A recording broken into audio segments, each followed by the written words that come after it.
High বন্ধুরা, যদি আজকে আমার এই ভিডিওটা আপনাদের কাছে একটু ভালো লেগে থাকে তাহলে আপনাদের কাছে একটা ওই অনুরোধ, একটু ভিডিওটা শেয়ার করে দিবেন। এই যে দেখুন ইঁদুরের বাচ্চাগুলা, এগুলো আমি মাটি ঘুরতে গিয়ে পেয়েছি। দেখেন মাশাআল্লাহ কত সুন্দর সুন্দর ইঁদুরের বাচ্চাগুলা। দেখেন এখন দেখব কয়টা বাচ্চা, একটা দুইটা তিনটা চারটা পাঁচটা ছয়টা সাতটা আটটা নয়টা 10টা 11টা। দেখেন আলহামদুলিল্লাহ একটা ইঁদুরের 11টা বাচ্চা। দেখেন বাচ্চাগুলা কত কিউট, ঠিক আছে।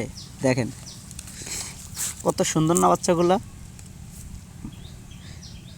দেখেন হারতে পারে, কিন্তু এখন এগুলাকে আমি একটা বাসা বানাবো, বাসা বানায় এক জায়গায় রেখে দেব যেন ওর মা এসে খুঁজে ওকে পায়। দেখেন, যদি একটাই অনুরোধ, যদি ভিডিওটা ভালো লাগে আপনাদের কাছে, ভিডিওটা একটু শেয়ার করে দিবেন।